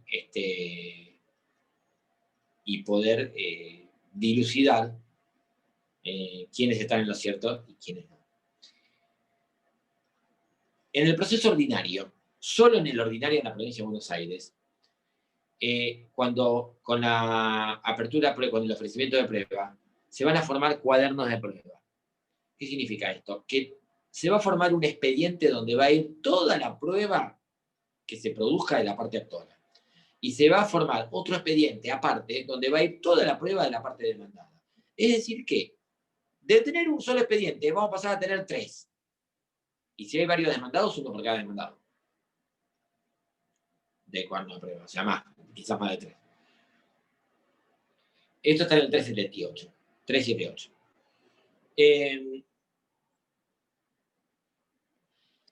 Pregunta María Angélica, ¿estos son los medios por los que se traen las pruebas al proceso? Claro, los medios de prueba, exactamente. Que yo mencionaba, estos lo que son los ejemplos que yo daba, eran ejemplos de medios de prueba. ¿Cómo es el desarrollo de la etapa probatoria? En líneas muy generales, porque esto lo vemos en esta materia un poco atraso grueso. En líneas generales, una vez que la prueba se ofrece, el juez va a proceder a proveerla, a dictar una resolución donde ordena su producción. Después la prueba se produce, es decir, el juez fija la audiencia para que el testigo declare, el juez ordena el libramiento de oficio para que la entidad pública o privada lo conteste, el juez ordena la designación de un perito para que el perito después presente el informe pericial. Actualmente, este proceso se ha simplificado, dinamizado, de la siguiente manera. Cuando se pide la apertura a prueba, en el marco de, ustedes ya oyeron hablar de un protocolo que se llama Nueva Gestión Judicial, que empezó a implementarse a partir del año aproximadamente 2017. Este protocolo de Nueva Gestión Judicial, que no es ley, son directivas del Ministerio de Justicia de la Nación, a los cuales se han adherido varias provincias, entre ellas la Suprema Corte de la Provincia de Buenos Aires, y que voluntariamente los distintos jueces se han ido adhiriendo. No es ley, Porque en Mar del Plata, por ejemplo, hay algunos juzgados, 2 por lo menos, que no han adherido a este protocolo y se manejan con el código Rajatabla. En los juzgados que han adherido al protocolo de nueva gestión judicial, también denominado Justicia 2020, porque se aspiraba a llegar a este año con un código nuevo, cosa que no ocurrió, se intenta que la etapa probatoria transite con la mayor regularidad posible. Entonces, el esquema es el siguiente. Yo presento un escrito pidiendo la apertura del juicio a prueba. El juez decreta la apertura del juicio a prueba y fija una audiencia preliminar de prueba. Primer punto de la etapa probatoria, apertura a prueba. Segundo punto, audiencia preliminar de prueba. ¿Cuál es la finalidad de la audiencia preliminar de prueba? El juez intenta que las partes arriben a una conciliación. Esto está previsto en el Código de Nación, en el artículo 360. Se lo conoce vulgarmente en el Código de Nación como audiencia del 360. Intenta, ante todo, que las partes lleguen a una conciliación. Si no arribaron a una conciliación, el juez, en la audiencia del 360 de Nación, dispone de que debe recibir la audiencia de absolución de posiciones a las partes. Acá hay un solo juzgado, juzgado 3 que lo hace, después el resto no lo hace, en provincia. Y va a proceder a proveer las pruebas. O sea, en la audiencia preliminar lo que hace es, intenta una conciliación, si concilian, no seguimos avanzando, ya está, termina el proceso. Si no concilian, provee las pruebas. Y fija la fecha para una audiencia de vista de causa, donde se van a realizar todas las pruebas que se realicen oralmente. La testimonial, la confesional y en algunos casos las explicaciones del perito.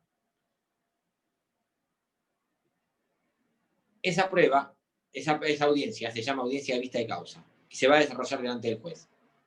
Entonces, repasamos. Esquema de etapa probatoria, según el protocolo de nueva gestión judicial. Apertura a prueba, audiencia preliminar y audiencia de vista de causa. En el interín se van a desarrollar las pruebas que no sean orales. Pericial, informativa, eventualmente reconocimiento judicial, ¿sí? Documental, de la parte de terceros. Apertura a prueba, audiencia preliminar, audiencia de vista de causa. La audiencia de vista de causa se hace no con oralidad actuada, es decir, toda la vida las audiencias de prueba se realizaron con un acta donde quien toma nota es un empleado, no el juez, no el secretario. Por más que el acta la firma el secretario y parece como que el secretario estuvo presente. Mentira, el secretario no estuvo presente y todas las audiencias de testigos y las confesionales se prestaban en una sala de 3x3 delante de un empleado. ¿Sí? El juez nunca le vio las caras a las partes ni a los testigos. Se ha intentado romper con este esquema. Y entonces, en el protocolo de nueva gestión judicial, la audiencia de vista de causa, la audiencia de vista de causa, la audiencia preliminar, la audiencia de vista de causa, son presididas por el juez. Están las partes presentes. Y el juez le recibe la audiencia confesional, la absolución de posiciones a las partes, y el juez le recibe declaraciones a los testigos. Y todo esto, en vez de copiar cada punto y cada palabra, cada punto y cada coma que dice el testigo o las partes, lo que se hace es filmarla. ¿Por qué? Porque en un acta, por más esmero que tenga el empleado que toma el acta, no surge, no aparece, no consta si el testigo se puso nervioso, si el testigo declaró suelto y seguro, si el testigo a cada rato miraba para atrás para ver si alguien le tiraba alguna línea. Todo eso no surge. En una filmación sí surge. Entonces, esto se filma y queda resguardado, lo tiene resguardado la computadora en el sistema del juzgado, y ustedes, abogados de las partes, pueden ir con un DVD virgen y pedir llevarse una copia de esto. ¿Sí? ¿Por qué?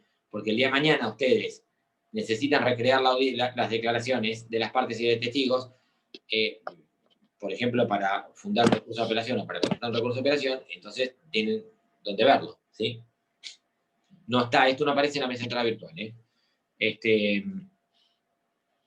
La apertura a prueba es a pedido de parte, la apertura a prueba es a pedido de parte, pero también, en principio, pero también, fíjate, el 358, aunque no lo pidan, dice, el juez podrá decretar, podrá decretar la apertura del juicio a prueba. Así que el juez de oficio también podría llegar a hacerlo. ¿Por qué? Porque no se olviden que el juez tiene las facultades de impulsar de oficio el proceso, artículo 36, ¿sí?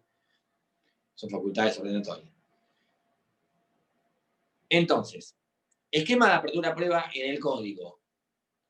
Se abre a prueba, se ofrece la prueba, se produce la prueba, termina el periodo probatorio, vamos a ver de qué manera. Esquema en el protocolo de nueva gestión judicial. Se abre a prueba, se ofrece la prueba, se decreta, se realiza audiencia preliminar de prueba, se proveen las pruebas, se producen las que no son, las que son escritas en forma escrita, mientras tanto, y las orales en la audiencia vista de causa. ¿Cómo termina y con qué termina la etapa probatoria? Y arrancamos la última parte de la clase, así ya no cortamos el tema. Nos vamos, salteamos al 479. ¿Por qué nos vamos al 479? Porque en el medio están todos los tratamientos de los medios de prueba en particular que no los vemos en esta materia. Pero quédense tranquilo que lo van a ver en Derecho Procesal Civil. Estamos viendo nosotros el esquema del proceso. ¿Cómo termina cómo termina esto? El 479 repite el 357. ¿Sí? Fíjate que dice, cuando no hubiese mérito para recibir la causa prueba, deberá procederse con arreglo establecido en el último párrafo del 357. Bueno, ya estaba ahí. Es decir, si no hubo apertura a prueba, se declaró la cuestión de puro derecho, nuevo traslado de las partes por su orden, auto para sentencia, sentencia. Termina la instancia. Supongamos que tomamos el camino largo, se abrió el juicio de prueba. ¿Con qué termina la etapa probatoria? Una vez vencido el periodo probatorio, ya está recontra vencido. Si es un proceso ordinario donde hubo cuadernos de prueba, se juntan los cuadernos con el proceso principal. Volvemos a tener un solo expediente. En todos los demás procesos de provincia, de nación y de donde se les ocurra, no hay cuaderno de prueba. Así que esta aplicación hay que hacerlo. Siempre hubo un solo expediente. ¿Con qué termina el periodo probatorio?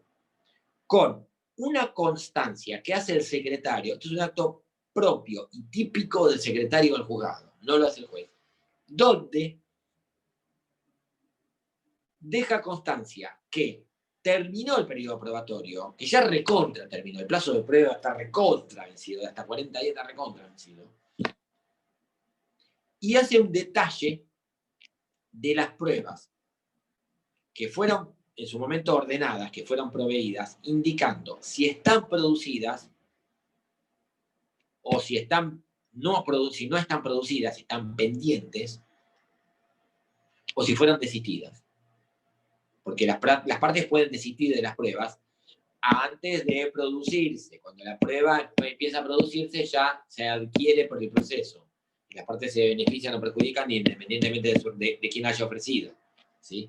Yo ofrezco un testigo, resulta que cuando declara el testigo se me viene en contra, declara todo en contra de mi cliente, bueno, lo lamento, me tengo que aguantar. No puedo ya desistir del testigo. ¿Estamos?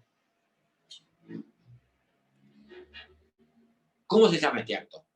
Certificado de vencimiento del término probatorio. Con esto termina el periodo probatorio, con el certificado de vencimiento del término probatorio. Es una constancia extendida. ¿Cómo se hace? ¿Cómo se materializa? Se materializa. El secretario va a escribir. Certifico que el periodo probatorio por el periodo por el cual se abrió prueba la presente causa se haya vencido, habiéndose producido la siguiente prueba. 2 puntos. Actola. Prueba instrumental acompañada de demanda. Prueba confesional producida en la audiencia tal o a fojas tal. Prueba testimonial producida, si es una vista de causa, en la audiencia de fecha tal o, si es en forma escrita, en realidad actuada, a fojas tal. Prueba informativa producida a fojas tal. Prueba pericial dependiente, por ejemplo, ¿sí? O desistida. Y después lo mismo con la prueba de la demandada. Ese es el certificado de vencimiento de término probatorio. No podemos avanzar en principio si tenemos prueba pendiente. Si hay prueba pendiente mía y no me interesa, la puedo desistir. Si hay prueba pendiente de la otra parte, lo que puedo hacer es pedirle la negligencia de esa prueba, o a veces la caducidad de esa prueba, no causa instancia de la prueba. No nos vamos a meter en la diferencia, lo van a ver en otra materia. Pero las partes tienen la carga de activar la prueba que han ofrecido. Fíjense el principio del 382. De lo contrario, la otra parte puede pedir que se la declaren negligente de la prueba. ¿Qué significa? Yo pido que la otra parte se le dé por de perdido el derecho de producir la prueba que no activó.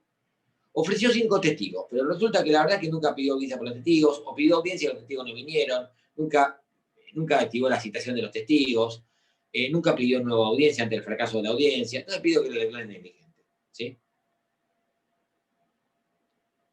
Y la pierda la prueba. Termina entonces el periodo de prueba con el certificado de vencimiento del término probatorio. ¿Qué es lo que viene después? Esto está en el 480, primer párrafo. 480, segundo párrafo. Una vez que se ha expedido el certificado de vencimiento de término probatorio, las partes, y aclaro, no lo dice el código, se lo aclaro yo, si no hay prueba pendiente, el secretario va a poner a disposición de los letrados por el plazo de 6 días y por su orden el expediente para que puedan alegar. El siguiente paso, después de la certificación de vencimiento de término probatorio, entonces son los alegatos. Solamente en el proceso ordinario en provincia hay alegatos, bueno, en el laboral también, pero en civil y comercial solamente en el ordinario. ¿Qué es el alegato? El alegato, o antiguamente denominado alegato bien probado, son manifestaciones que realizan las partes respecto del mérito de la prueba. No pueden las partes agregar más hechos ni pruebas en el alegato. ¿Qué van a hacer ustedes en el alegato? En el alegato lo que van a hacer es tratar de poner de resalto aquellas pruebas que sirven para acreditar los hechos que estén en la demanda o en la contestación, según si son abogados de la parte actuada o de la parte demandada. ¿Está claro? Van a tratar de poner de resalto aquello que les sirva. A veces realmente no tienen de qué agarrarse, pero bueno, hay que ingeniárselas. ¿Entienden esto? ¿Cuál es el plazo? El plazo es un plazo raro porque no hay otro plazo igual en el código, es de 6 días. ¿Cómo corre? 6 días primero para la parte actora y 6 días para la parte demandada. Acá el abogado de la parte actora se va a poder llevar el expediente. ¿Por qué se puede llevar el expediente? Porque ahí están todas las pruebas y va a poder mirarlo tranquilo. Hoy por hoy esto a medio que ha quedado en desuso con un proceso enteramente electrónico, ya todas las pruebas hoy en muchos procesos ya las pueden ver todas en la mesa de entrada virtual. No hace falta llevarse el expediente, ¿sí? Entonces, primero corren los 6 días para los alegatos de la parte actora y después corren 6 días para el alegato de la parte demandada. Cuando yo, abogado de parte actora, presento el alegato, ese alegato no va a quedar visible para la parte demandada. ¿Por qué? Porque la parte demandada se podría estar tentada de contestarlo, sería desigual. Y yo abogado de la parte actora, digo, bueno, yo quiero contestarle eso también. ¿Sí? Entonces, no lo pueden ver. ¿Sí? Antes, cuando se presentaba en papel, no se agregaba el alegato al expediente, quedaba separado. Para que el abogado de la parte demandada se llevara el expediente con la misma cantidad de fojas y con lo mismo que me lo llevo yo. ¿Sí? Sin ver el alegato mío. Y después se agregaban los dos. Entonces, ¿cómo termina el periodo probatorio? Certificado de vencimiento del término probatorio. ¿Qué lo hace el secretario? ¿Qué es un detalle de las pruebas que se han producido, indicando cuáles están producidas, pendientes, decididas? Paso siguiente, alegatos. Acto seguido, el secretario pone el expediente a disposición de las partes para que del abogado de la parte actora para que lo retire por 6 días, para que tiene 6 días para alegar. Cumplidos esos 6 días, empiezan a correr los 6 días para el abogado de la parte demandada. Fíjense que no habla de las partes, habla de los letrados de las partes. Una vez que se produjeron los alegatos o venció el plazo para alegar, los abogados no alegaron, se realiza el llamamiento de autos para sentencia. ¿Qué efectos tiene? Dicho sea de paso, les cuento, en el proceso laboral en la provincia de Buenos Aires, el alegato se hace oralmente y acto seguido en la misma audiencia de vista de causa. Es decir, ustedes van a estar en la audiencia de vista de causa, se le recibe declaración a la observación de posiciones a las partes, declaran a los testigos, terminan de declarar partes y testigos, y el presidente del tribunal lo va a mirar al abogado de la parte actora y le decir, doctor, ¿va a alegar? y ahí mismo tienen que ponerse ustedes para alegar. Si bien son pocos minutos, lo tienen que hacer sobre la marcha, ¿eh? Y después el abogado de la parte demandada, que obviamente escuchó, ahí hay un tema, escuchó el alegato de la parte actora, porque fue delante de su presencia. En el fuero penal, los alegatos que tienen muchísima trascendencia, mucho más que esta, ahí es distinto porque normalmente se reserva un día especial del debate para el alegato, ¿sí? Entonces tienen tiempo de volver al estudio, prepararlo, tranquilo. Pero repito, en el proceso laboral, la provincia de Buenos Aires es en el momento, ¿sí? Acá sigue siendo por escrito, ¿sí? 481. ¿Cuál es el paso que sigue? El auto para sentencia. Sustanciado el presto en el caso del artículo 479, otra vez repite, si se declaró la cuestión de puro derecho. O transcurrido el plazo fijado en el artículo anterior, el plazo para alegar, el secretario agregará los alegatos y el juez dictará autos para sentencia. ¿Qué efecto? ¿Cómo es la resolución de autos para sentencia? Debe ser la providencia más corta de todo. Mar del Plata, 18 de noviembre de 2020, atento al estado de autos, llámense los mismos para dictar sentencia. O atento al estado de autos, decrétase autos para sentencia. Algunos yo he visto autos para sentencia solamente. ¿Qué efectos tiene autos para sentencia? Ya las partes no pueden presentar más escritos, ni más hechos, ni más pruebas, nada. De hecho, las partes pierden contacto material con el expediente. ¿Sí? ¿Por qué? Porque el expediente se lo lleva el juez a su despacho. ¿Estamos? Ahora, hoy, con el proceso electrónico, ya en el expediente hay cada vez menos cosas. ¿Sí? El expediente está todo en la mesa de entrada virtual, digitalizado. Es decir, en principio, no hay más actividad procesal hasta la sentencia. A las partes lo único que les queda es esperar la sentencia. Sin embargo, esto tiene una excepción, que es la segunda parte del 482. ¿Qué dice? Que el juez de oficio puede ordenar medidas para mejor proveer. ¿Qué son las medidas para mejor proveer?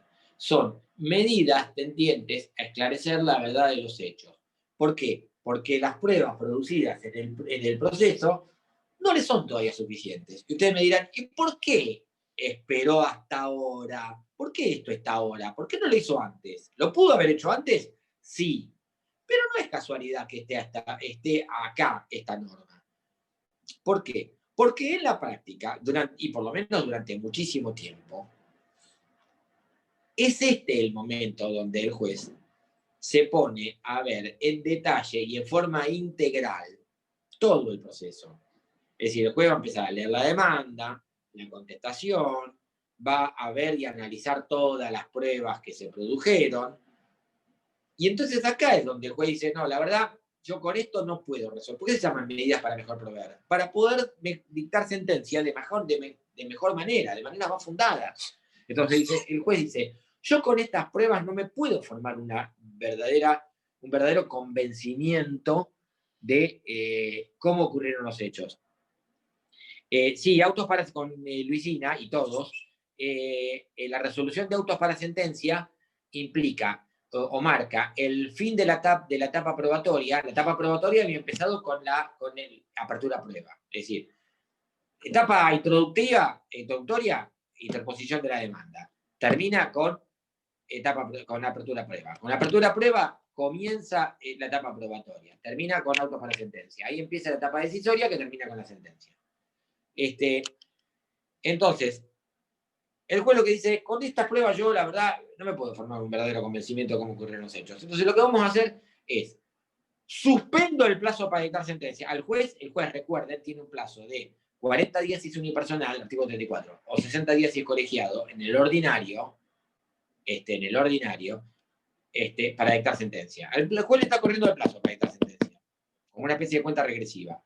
Suspende el plazo para dictar sentencia y simultáneamente ordena la realización de medidas probatorias, medidas para mejor proveer. Por ejemplo, el juez lee la pericia y ve que la pericia le falta mucho, no está bien justificada, es medio ambigua. Entonces dice, yo quiero que el perito me aclare una serie de cuestiones. ¿Se acuerdan cuando el artículo 36 decía que el juez puede llamar a peritos y testigos para que amplíen el dictamen, la declaración? Bueno, tiene que ver con esto. ¿Sí? Entonces, el juez suspende el plazo, Mar del Plata, 18 de septiembre de 2020.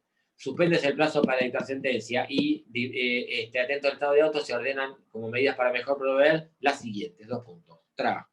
Y ordena una serie de medidas probatorias de oficio. Esto es, en principio, es excepcional. Lo que generalmente ocurre es autoparsentencia o sentencia, sí, de corrido. Pero quiero que les quede claro que está esta posibilidad, que el juez suspenda el plazo para dictar sentencia, ordene la realización de medidas probatorias y se realizan esas medidas probatorias. En este caso no, las partes no pueden presentar otros escritos, solamente lo que van a poder en todo caso es impugnar, pedir explicaciones o impugnar el dictamen que hubiese hecho un perito, por ejemplo, ¿no? O si piden la ampliación de la prueba testimonial, presentarse a la prueba testimonial para controlarla. ¿No se estaría vulnerando el principio dispositivo?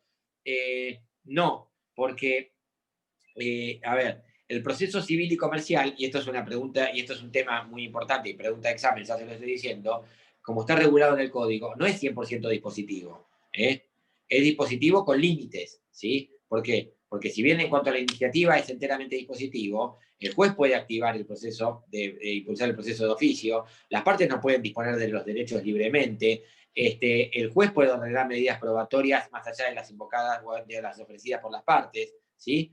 Entonces, en un proceso dispositivo, si el proceso civil y comercial fuera totalmente dispositivo, absolutamente dispositivo, la respuesta es, y sí, se estaría hablando del principio dispositivo, sí. Pero el proceso civil, sí, en realidad la respuesta es sí, se viola el principio dispositivo, pero en Buenos Aires no es, y en Nación, no es totalmente dispositivo, ¿sí? Obviamente que los garantistas ponen el grito en el cielo y dicen, ¿cómo el juez se viene a meter? El juez tiene que resolver con lo que tenga.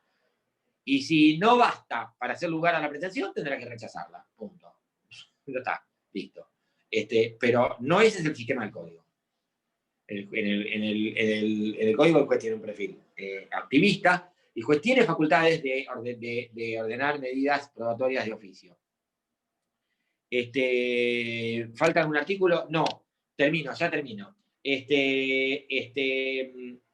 Si dictó medidas para mejor proveer, suspendió el plazo, una vez que se producen, reanuda el plazo para dictar sentencia, o si no hubo nada, no hizo nada, directamente corrió el plazo para dictar sentencia y dicta la sentencia. La sentencia se notifica por cédula, y la cédula tiene que hacer el juzgado, ¿sí? Cosa que durante mucho tiempo no se hacía, pero actualmente sí, casi todos los juzgados ya hacen de oficio la notificación de la sentencia. Con esto termina la instancia, y termina también la clase de hoy. Sé que nos fuimos bastante de tiempo, pero era los fines de no cortar el tema, ¿sí? Y terminar totalmente la instancia. Gracias a todos, nos vemos el miércoles que viene. Profesor, sí. Hola. ¿Sí? ¿Le puedo robar 2 minutos? No tiene que ver con la clase, es algo particular del examen. Por si quiere cortar la grabación o si la quiere dejar es indistinto, pero son 2 minutos lo que le Bueno, los que quieran, si es un tema, si es una cuestión personal suya, los